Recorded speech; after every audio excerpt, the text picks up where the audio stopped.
خدمت شما گفتم شیطان رازهای الهی را خبر بود، رازهای الهی را خبر بود، اسرار فرشتگان را خبر بود. 40,000 سال یا 30,000 سال عبادت کمتر نیه. از یک تکبر از دربار خدا رانده میشه، بور میشه. یک تکبر. مغزات صبح بعض اوقات سوچ منون واقعیده هستی. از سر تا پای گناه غرق. مو باید مذهبی ها روی میخون شما هستین مذهبی ها. مو باید توجه داشته باشیم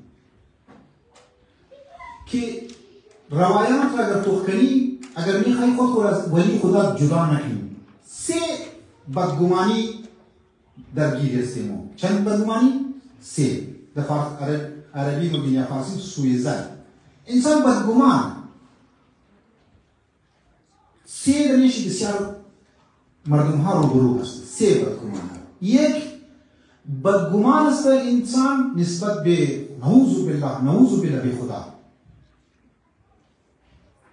مشکلات برش ماید، مسائل ها ماید، افراد خانه‌شی فوت شدن، مشکل اقتصادی برش ماید. ای بر خدا بدگمانی شروع نه. خدایا مرا دیدی فقط هی از خدا شکایت گیرد شروع